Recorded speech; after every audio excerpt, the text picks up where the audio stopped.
আসসালামু আলাইকুম বন্ধুরা, কেমন আছেন সবাই? আশা করি আল্লাহর অশেষ রহমতে সবাই ভালোই আছেন। তো কাছে বা দূরে যেখান থেকে আমার এই ভিডিওটি দেখছেন তাদের সবার প্রতি শ্রদ্ধা এবং ভালোবাসা জানিয়ে নতুন একটি ভিডিও নিয়ে আসছে আপনাদের সামনে। তো আশা করি ভালো লাগবে। আজকে আমি ভাজি করব করলা ভাজি, করলা এবং আলু ভাজি। তার জন্য ফ্রাই প্যানে আমি সামান্য পরিমাণে তেল দিয়ে দিচ্ছি। এখানে তেলটা দিয়েছি 1/3 কাপ পরিমাণে। আর দিয়ে দিলাম ৫ টা কাঁচামরিচ মাঝখানে একটু চিড়ে দিয়েছি। তো আমি যেভাবে করলা ভাজি করে দেখাচ্ছি, এভাবে যদি করলা ভাজি করে খান আপনারা তাহলে একটুকু তিতো লাগবে না। আর খেতে অনেক মজা লাগবে। আমি এখানে দিয়ে দিলাম 1/2 কাপ পরিমাণে পেঁয়াজ কুচি।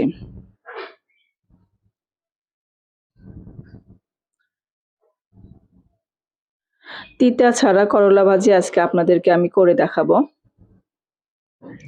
তো কি কারণে তিতা হবে না, তো সেই টিপসটা আমি একটু পরে আসছি নিয়ে। তো এখন আমি দিয়ে দিলাম করলা এবং আলু চিকন, চিকন করে কেটে রেখেছি। তো সেটাই আমি দিয়ে দিলাম পেঁয়াজের ভিতরে। পেঁয়াজটা বেশি ব্রাউন করে ভাজবো না। যেহেতু করলাটা ভাজি করতে অনেকটা সময় লাগে। তাই পেঁয়াজটা কাঁচা, কাঁচা অবস্থায় দিয়ে দিলাম। মানে করলা ভাজির সাথে পেঁয়াজটাও ভাজা হয়ে যাবে আরকি।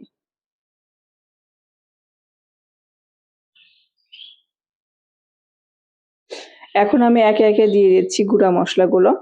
১ চা চামচ দিয়ে দিলাম হলুদের গুঁড়া।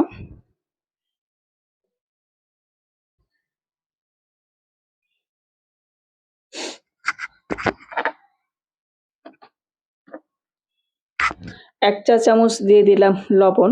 লবণটা পরিমাণ বুঝে দিবেন। এখানে আমি ২ চা চামচ পরিমাণ দিয়ে দিচ্ছি লবণ।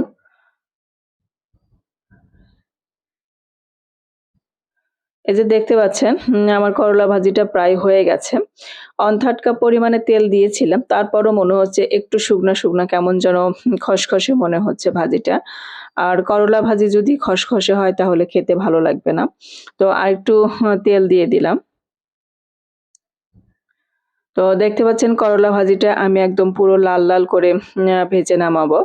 আমার এই চ্যানেলের ভিডিওগুলো যদি আপনাদের কাছে ভালো লেগে থাকে তাহলে প্লিজ আমার চ্যানেলটা সাপোর্ট করবেন এবং সাবস্ক্রাইব করে পাশে থাকবেন। বেল আইকনে ক্লিক করে রাখবেন যেন পরবর্তী ভিডিও ছাড়ার সঙ্গে, সঙ্গে পৌঁছে যায় সবার আগে আপনার কাছে। আর একটা লাইক দিবেন। আপনার একটা লাইকই আমাকে পারে পরবর্তীতে নতুন কোনো ভিডিও নিয়ে আসার জন্য।